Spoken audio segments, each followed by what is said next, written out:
Good morning, maniacs. In today's video, we're going to be talking about different types of subfloors that there are out there, the materials that we use for our subfloor, why we chose those materials, and some do's and don'ts for subfloor preparation. So let's get started. Previously on Gus the Struggle Bus.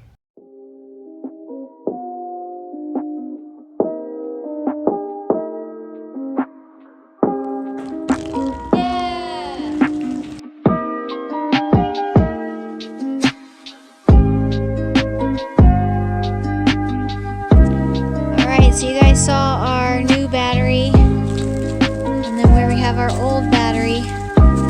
So we're gonna hook it up, and fingers crossed that it starts.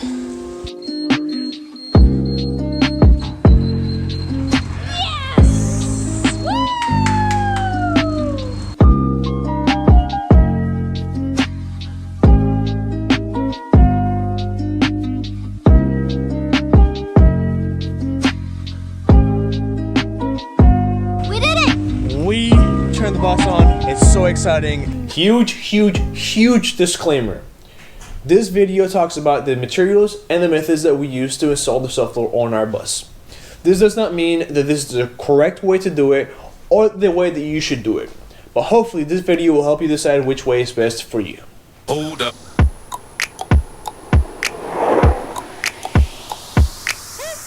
For the materials, we use specifically 19/32 of an inch by 4 feet by 8 feet oriented stranded board, 1 inch by 2 inch by 8 feet furring strips, our max 3/4 of an inch foam insulation boards, liquid nails, specifically Project Construction adhesive, and number 8 1¼ inch screws. Before we begin, we need to make sure that we understand the different types of subfloors that there are out there. First, you have your floating subfloor. This floating subfloor is the most basic, most cost efficient, and the easiest to install. Basically what you have here is a layer of insulation with a plywood on top and an adhesive to hold everything together. Basically a metal insulation and plywood sandwich. If you want to see what this looks like, you can check out this Gilligan Phantom video on how they did the subfloor. Second, you have your non-floating subfloor. This is the one that when we did our research and we looked through videos, this is what we saw the most. This method is the most intricate. The floor is framed out with furring strips that are screwed directly into the floor.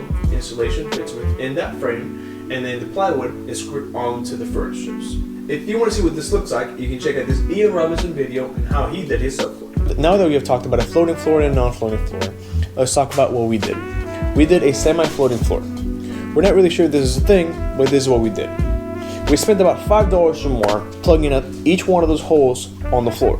So the last thing we wanted to do was make more holes on the floor. So instead of using screws to go through the furring strips through the floor, we used liquid nails to fasten the furring strips onto the floor. After that, we put in the insulation to fit within the frame. We want to give a disclaimer. We do not know how the liquid nails and the insulation are going to interact with each other. So we do not recommend, or are we going to put any liquid nails on the actual insulation pieces. So now that we have that out of the way, let's talk about why we chose the materials that we chose. For plywood, we had two different options. First, we had plywood. Second, we had OSB, which is oriented stranded board. Oriented stranded board is basically a bunch of pieces of wood stuck together to make a plywood-like board. Now, after that, we had to choose a specific thickness. We opted out of doing the roof raise because it just wasn't in the budget. So because we didn't do the roof raise, we wanted to make sure that we lost as little as possible from the floor. So because of this, we chose the 17/32 of an inch plywood OSB board. For furring strips, we have seen people use different thicknesses. We've seen people use 2x2s or 2x4s. But keeping in theme of not losing any headspace, we chose 1x2s. If you look up insulation on Google, you're going to find around 100 different options, all with minute intricacies. So let me dumb it down for you like I did for myself. Just when I think you couldn't possibly be any dumber, you go and do something like this. And totally redeem yourself! R value is the ability to insulate. The higher the R value, the better it is. You should really use 2 different types of insulations for your subfloor. That's either going to be spray foam or foam boards. Foam boards come in different sizes ranging from 0.5 inches and up, all with different R values. We needed insulation that would fit perfectly between our 1x2s. So we chose the R MAT 3/4 inch foam boards, which gave us an R value of 5. Now that we have our main materials, we need to make sure that everything stays in place. For this we use liquid nails, specifically Interior Projects Construction Adhesive. I want to go ahead and disclose again that we only use the liquid nails for the furniture strips, not the insulation. Again, we do not know how the insulation and the liquid nails would interact with each other, so just to play it safe, we're not going to put it on the insulation.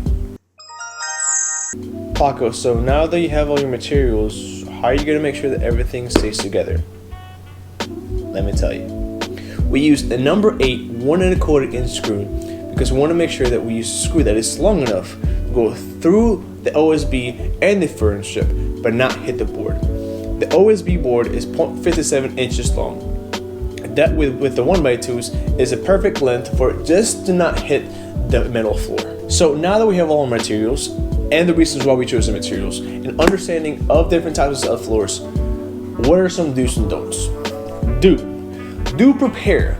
Do your research. Make sure you understand this. If you're watching this video, it's a good thing because we didn't know any of the stuff before we did our research. Don't pre-order your materials online to pick up at the store. What you see online is not always what you're going to get at the store. Which brings me to my next point. Do go through all your materials and check for imperfections. Some of the lumber that they have at the hardware stores isn't always up to par. This was very apparent when we went through our 1x2s, which we probably went through 150 pieces before we found the 24 that we wanted, and we also opted out of getting some of the OSB boards because they had raised edges or some were even broken. Don't assume that all the measurements of lumber are exact and true. Sometimes the pieces will be off by 1/4 inch, either more or less. This was not more apparent than when we chose our 1x2s. The actual measurements of the 1x2s is 3/4 inch by 1½ inches. Now, this wouldn't really be a problem, but we need to make sure that we got insulation that matched the exact height of the 1x2s. So we got lucky in finding 3/4 inch R mat insulations. Which brings me to my next point. Do buy insulation that matches the thickness of your furniture strip. The last thing that you want is to have a floor that goes like this every single time that it gets to a furniture strip. You might not notice 1/10 of an inch, but you will definitely notice 1/4 inch. Also, it might be a little bit easier once you get to installation. Last but not least, don't be afraid to ask for help. Joey, I need help. You might be able to get the furniture strips by yourself, or maybe even the installation. But when it comes to the 4x8s, plywood or OSB boards, those are pretty heavy. So either take a friend, or you're gonna have to ask somebody at the store to help you unload them. Not just that, but once you get them in your car or your truck or whatever vehicle you have, you're gonna need help taking them out of your vehicle onto the bus. And in keeping in theme with the do's and don'ts, do hit the subscribe button. Don't forget to tap the notification bell and the like button. Do share this video and leave us a comment if you find this video helpful. Please follow us on our social medias at Gus.GPS, MAP.GPS, and MAP.GPSblog.com, MAP.GPSblog.com, and don't forget to enjoy life, stay positive, and keep going places. Suckaa!